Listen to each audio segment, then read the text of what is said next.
강원의 소송 이야기 네. 또 오랜만에 올립니다. 네. 저번까지 그 좀 감정료가 토지 지료가 조금 낮다 그래서 다시 한번 재감정 신청을 했습니다. 예. 결과 나왔다면서요? 네. 네. 네. 일단 조금 지난번 좀 텀이 있어서 좀 정리를 한번 해드리면 네네네. 종전 우리가 감정이 월 한 500여만 원? 네. 예, 그 정도가 났잖아요. 네네네. 근데 그동안에 뭐 이자율도 이런 데 많이 오르고 그리고 또 기초 가격, 예, 기초 공시지가도 좀 오르고. 예, 상승하고 그래서 요게 분명히 다시 감정을 하게 되면은 상당히 오를 수 있는데라고 하는 그런 부분에 좀 착안해가지고 네.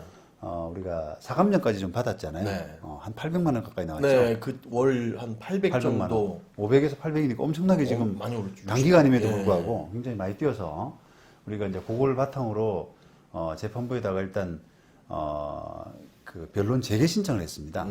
재판 자체가 이제 중단돼 있는 상태라서 네. 종결된 상태라서 일단 재개를 해주고 그다음에 왜 재개를 하느냐 요거는 감정의 필요성이 있다라고 해서 감정도 받아달라라고 했더니 재판부가 재개 결정을 해주면서 네. 바로 이제 감정 채택을 해줬거든요. 그래서 종전에 이제 우리가 1심에서 감정받았던 그 감정인한테 다시 그대로 그 감정 요청을 했어요. 재감정. 네, 재감정을 했습니다. 네. 그래서 또 뭐 좀 섭섭하지만 감정비를 새로 달라 그래서 예. 새로 감정비도 부담하고 해가지고 네. 감정을 새로 받았는데 조금 결과가 아쉽게 났죠? 조금 아쉽게 네, 났습니다. 아쉽게 났죠. 예. 우리가 이제 사감정 받을 때는 800만 원이 조금 넘었었는데 네. 이번에는 600 얼마입니까? 620만 원? 620만 원. 네. 예, 그러니까 조금 아쉽더라고요, 그게. 예. 612만 7천 원. 네. 12만 7천 원. 이렇게 났습니다. 음. 그래서 어쨌든 뭐 1년 8개월 그 사이에 지가 변동률도 좀 있고 그다음에 은행 기준금리 이자율 상승 네, 이런 많이 것에서 기대율이 상승했죠. 좀 올라서 네. 그래서 자기 의견을 변경한다라고 했는데 좀 변경이 우리 입장에서는 조금 아쉽죠. 제가 대출 이자가 2배가 올랐거든요. 그렇죠. 진짜로. 예, 예. 예. 근데 너무 이유를 조금 쳐준 거 아닌가. 그러니까 4.18에서 5%이 정도를 인정했어요, 그죠? 예. 예. 그리고 기초 가격은 올리지도 않았습니다. 그래요. 공시가 올랐는데도 예, 그걸 안 치셨더라고요. 예, 예. 그래서 조금 안 한 것보다는 나은데 그렇죠. 조금 섭섭한 예. 많이 섭섭한. 많이 섭섭한 네. 그런 결과가 됐어요. 그래서 이제 요거 이제 결과가 났으니까 네. 요 결과 바탕으로 이제 청구 취지 약간 변동, 청구 취지 징액 요런 이제 절차를 밟아가지고 재판부에서 이제 한번 재판을 열면 이제 마치지 않을까. 그리고 이제 아직 그 가정법원 사건도 아직 그게 진행되고 있는 중이죠. 아직. 네. 네. 그래서 그 사건 결과도 이제 좀 기다려야 되는 네. 그런 상황이긴 한데 네. 어쨌든 다시 이제 재감정 끝에 네. 저희들의 절차는 청구취지 변경으로서 마무리가 되는 네. 그런 또 3월 달에 변론 기일이 잡혔잖아요. 네. 네. 재판부가 이제 그 가정법원 결과는 그 정도면 나지 않겠냐 그런 거 감안해서 3월달로 잡은 것 같아요. 네. 그래서 그또 3월달 어떻게 될지 네. 만약에 또 가정법원 결론이 안 나면 미뤄지면 또 그까지 연기되지 않을까 그렇게 보여집니다. 하여튼 그때까지 판결이 나겠죠. 가정법원도 2년 넘게 그래야죠. 끌어왔으니까. 그래야죠. 네. 하여튼 요거 재감정 신청한 부분은 저도 지난번 말씀드린 것처럼 제 변호사 하면서 20몇 년 변호사 하면서 처음이었습니다.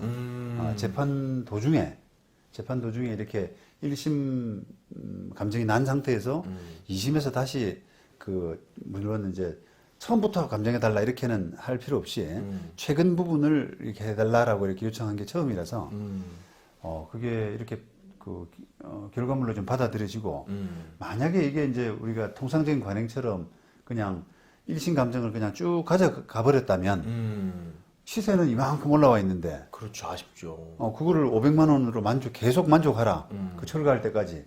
그렇게 하면은 이게 우리한테 매우 부당할 수가 있잖아요. 그렇죠. 만약에 이게 더 오래 걸려서 막 한 5년, 8년 걸리면 그렇습니다. 그 옛날 때 감정한 가격으로 쭉 가야 되는 거잖아요. 그렇습니다.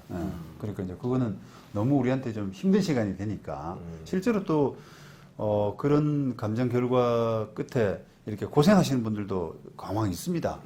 생각보다 재판이 너무 길어지고 해결을 하는데 오래 걸리는데 옛날에 받아놓은 그 적은 임대료 그걸 가지고 계속 감내를 해야 되니까 그게 힘들어하는 분이 계신데 어쨌든 뭐 불행 중 다행 예, 그런 정도로 생각하시면 네.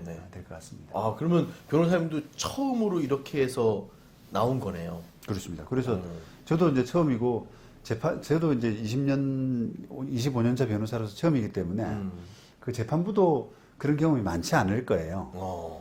상대적이잖아요. 그렇죠, 사실. 그렇죠. 예, 그러니까 그래서 이제 그 재판부를 설득하기 위해서 변론 재개 신청을 굉장히 꼼꼼하고 자세하게 썼습니다. 제가. 맞습니다. 이렇게 결론되면 끝까지 가야 되니 네. 변동할 수가 없으니 예. 사례를 넣고. 예, 그 기판력에 관련된 판례도 이렇게 좀 붙여가지고 재판부가 요거는 받아주는 것이 맞겠다.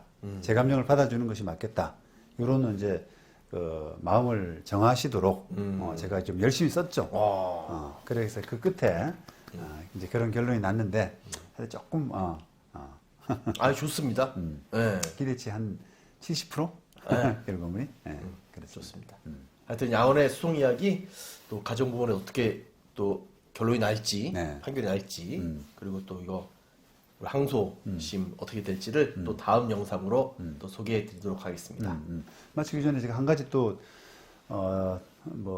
당부랄까요? 보시는 분들은 이 부분을 좀 활용을 좀 적극적으로 해보시는 그러니까 이제 한번 감정해서 그게 만족하지 마시고요. 만족하지 마시고 만약에 지금 이제 상황이 조금 특수하긴 한데요. 왜냐하면 이제 이자율이 갑자기 급상승한 시기라서 네. 다시 재감정을 받게 되면은 분명히 오를 거라는 확신이 있었잖아요. 네. 물론 우리가 사감정도 미리 했지만, 네. 근데 이제 그런 그 상황 변동, 재판이 좀 길어지거나 첫 감정할 때 하고 지금 시간이 좀 멀리 떨어진 이런 상황에서는 그 재감정을 해가지고 재판이 좀 오래 갈 수 있는 분쟁이 좀 오래 갈 수 있는 이런 상황을 좀 대비하는 그런 지가나 기대 이율이 좀 상승했으면 네. 웬만한 변호사님들은 저는 친해서 그렇지만 안 해 귀찮잖아요, 그죠? 다시 또 변론기를 잡아야 되고. 일단은 잘 모를 겁니다. 변호사분들. 예. 변호사 막연하게 그냥 처음이니까. 저도 처음이니까요. 잘 몰라서 일단은 못하는 경향이 있고 그게 또 이제 좀 임대료라든지 또는 기대율이라든지 아주 스테디하게 천천히 상승하는 그런 경향들이 있으니까 에이, 거기서 뭐 올라봤자. 했는데 올라봐야 얼마나 되겠냐 새로 감정료 내고 새로 할 필요가 있겠냐 이런 생각도 좀 할 수 있는 거고 그래서 이게 조금 시기적으로도 특수한 시기 같아요.